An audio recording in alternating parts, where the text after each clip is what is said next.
guys, and welcome back to my channel. Thank you so much for joining me as always. Today I am going to be telling you my story of going from having PCOS amenorrhea to pregnant in less than a year, and it's not a gimmick. I'm not selling you anything. This is literally just my journey and what worked for me. I am nowhere near a healthcare professional or practitioner or a doctor, so any major change you make to your diet and lifestyle, please consult your doctor first. These are just tips and tricks I have learned from years of studying and looking up information on PCOS, amenorrhea, hormones, and putting them into play into my life and having great results. So that's all I am here to do today, is share my journey and hope that it will help you in some way or give you inspiration or maybe some information you didn't know. So let's just get started, and I'm going to start out with the most crucial point I think of this whole video and most of my videos that I make, and that is my mindset. When I changed my mindset, my life changed completely, including my health. The way I viewed myself, my health, others, the way I felt others viewed me, the world around me, my life, everything changed once I changed my mindset. And I know that is so cliche. You've heard it time and time again, to have a positive attitude. It's kind of the new groove, I think, of everyone, is just be like, yeah, positive, everyone spread positivity. But I am serious when I tell you, once you change the way you see yourself and others in life, it will change. And I am so curious as to know, which I will never know, but how fast I would have overcome amenorrhea and PCOS before, because I went about it the total wrong way. And I'm going to give you a brief example to try not make this video super long.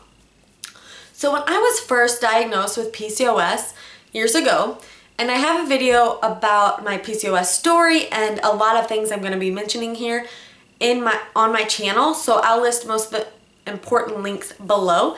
But when I was first diagnosed, I was pitying myself. I pitied myself, and I first just thought, this is life. This is what it is. You know, I have to just take it. And I kind of became obsessed with reading. Well, not initially, but as years went on and nothing was changing with my body in a good way, I became obsessed with looking up PCOS everything and amenorrhea everything. And it sort of started to define me, and that's how I saw myself. And when I'd speak to people about health or whatever, that would be like the first thing I'd blurt out, like, yeah, I have PCOS and amenorrhea and blah, blah, blah. Like, obviously not strangers, but if the topic came up, you know what I mean. And it started to really surround me everywhere. I surrounded myself with PCOS and amenorrhea, if that makes sense, just information about it and other girls who had it and their struggles and blah, blah, blah. And it was just like struggles of the PCOS amenorrhea trilogies. Like, it was just, by the way, I'm wearing a shirt. You can't really see that right there. Okay, but, and that's how I started to see myself, and that's how I portrayed myself to others, if you know what I mean.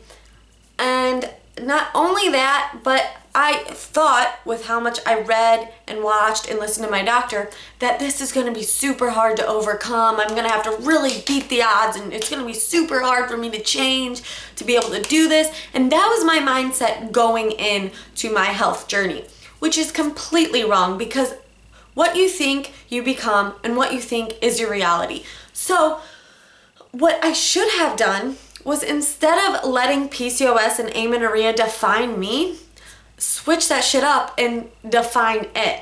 So, and think to myself, some people may think it's naive or whatever, but if you go into something thinking this is gonna be an easy task, I'm gonna kill it, I'm gonna own it, your time from now to success will be so much shorter, because your mind will be open to the positive possibilities of you overcoming this. And your mind is so much stronger than anyone gives it credit for. So if I would have just gone into it with the mindset of, I'm going to overcome this, let's look up the best ways to overcome it, stay positive. I'm gonna overcome it soon, and just visualized myself healthy right away, and instead of taking on the role of a girl with PCOS, taking on the role of a healthy girl and thinking I'm healthy, and thinking, it sounds funny, but thinking other people of looking at me and being like, that girl's healthy, wow.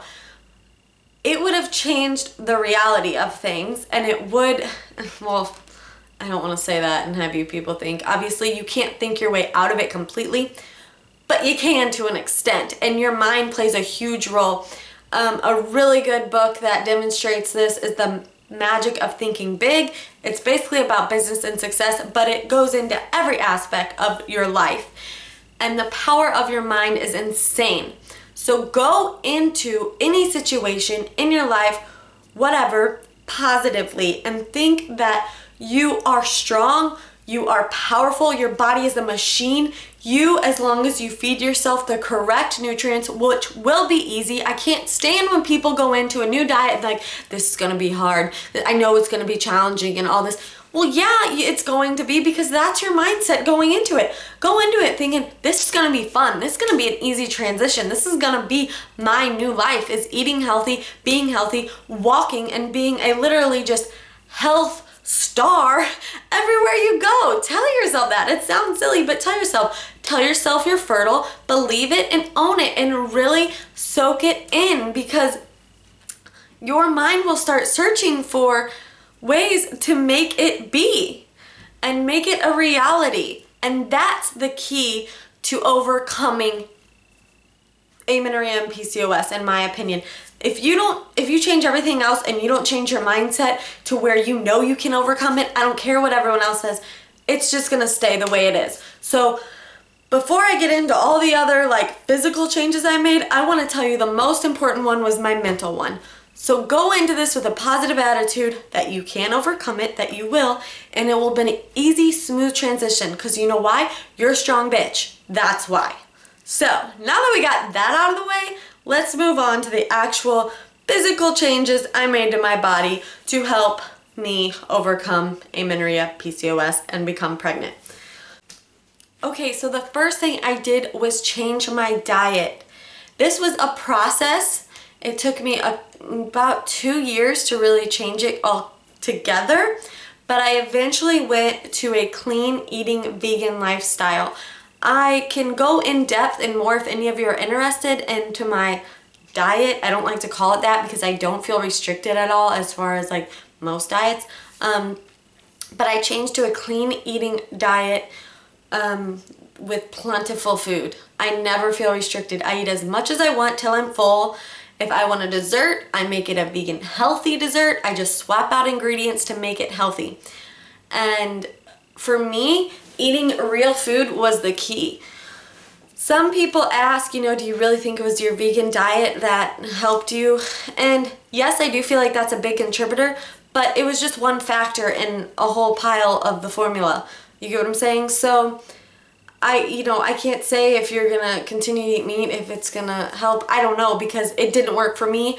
I ate pasture, organic, raised, all meats, and for a year and nothing changed. And then when I went vegan, that first month is when stuff changed for me. But also I was doing other stuff that month, and so I can't really say for anyone. It's kind of up to you to realize how you feel on certain eating habits. So just, again, like I was saying with mindset, go into it thinking it's gonna be easy, and go into it giving yourself abundance of food and not restricting any. If you slip up, which I'm not gonna get into that, but just don't sweat it. Go back to eating how you were. That's the biggest key, because once it becomes a habit to eat good foods, it's a habit. Just like you might be in the habit of eating crap food. It's gonna take you a while to get out of it, but you're gonna get out of it if you stick with it and just keep going back to the healthy foods. So I have a clean diet. I don't do high protein like most of the PCOS diet, like your doctors will say to eat. I actually eat high carbs with plant-based fats, not too much. I eat more carbs than fats, And then as long as I'm getting enough calories, I'm getting enough protein. I've been vegan now for a year. I've had my blood drawn and had a full panel blood test done, and all my blood works good. So I'm just saying that because a lot of people have this misconception of if you go vegan, certain minerals and you'll miss nutrients and stuff. But I'm not going to get into that. Maybe in a separate video I'll do a video on my diet specifically. But basically I changed my diet to be eating clean, real, nutritionally dense foods. Also, I put in abundance of those fertility foods, which I have a video of that up on my channel, and hormone balancing foods, which I have a video of that. So you feel free to look in the down bar below for any of those videos. But that was a big one. And I also incorporated green juices and green smoothies into my diet.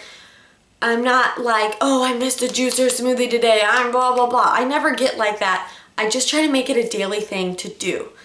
So that's what it was. My diet was clean, vegan, green juices, green smoothies, nutritionally dense foods, and let me tell you, I enjoyed every minute of it. Sorry, there was someone down. I'm looking out my window. It looked like they were coming into my yard. Get out of my lawn! No. Next is I eased up on my exercise. So I was a pretty big gymaholic. I just do a lot of hard labor in my work and in my hobby as a hobby, and I also like to work out. So I was doing all those things all at once, and when it comes to just bringing balance and harmony to your hormones and fertility, you want to ease up on your body, because if it's constantly working to repair muscles and repair and deal with stress on your body, it doesn't have time to fully commit to balancing those hormones. And I know this is so backwards from what you've been taught as far as exercise. You still want to exercise, you just don't want to overdo it. So do light exercise, stay active, stay moving, just don't overdo it. If you're constantly sweating, if you're constantly building muscles, if you're constantly just working yourself to the bone because you think that's the way out to good health, you're not going to get anywhere. So exercise, but do it lightly and enjoy it. A brisk walk. I've done other videos on this as well. But I basically just started exercising lightly instead of intense like I was doing, so my body could relax and try and repair itself. Remember, your body's a machine. When you give it the fuel, your food, and the exteriors, like light exercise that it needs, it will naturally want to repair itself and be in a copacetic state, a balanced state. So I eased up on the exercise. I also did this thing called seed cycling, and I'm not going to get too much into it. I was going to make a separate video on it. I'll put a link down below of a website describing exactly what seed cycling is, but it basically goes along with your cycle. If you don't get a cycle, you go along with the moon cycle, and you eat seeds certain times in your cycle. It sounds so weird. It's pumpkin seeds, sunflower seeds, flax seeds, and sesame seeds. Those are the 4 main seeds, and you eat 2 of them one time of the month and 2 of them the other. And honestly, I only did this for maybe a month and a half until I got pregnant. I'm not going to point it all to that again because there were so many other factors that went into it, but seed cycling definitely helped. So again, just check the down bar below for a link to go more in depth on how to seed cycle and exactly what it is. But it basically, the nutrients in the seeds help work with your natural hormone production and give you the minerals and vitamins you need for those hormones. So next and last one is I took herbs and some vitamins, which did help. I took a daily vitamin for about a year and a half. This is one, I took a prenatal one. It's a Rainbow Light Prenatal 1. It is a food-based multivitamin, and it's complete nutrition for mom and baby. It says it is vegan, gluten-free, and the pills are really big, so some people might have troubles.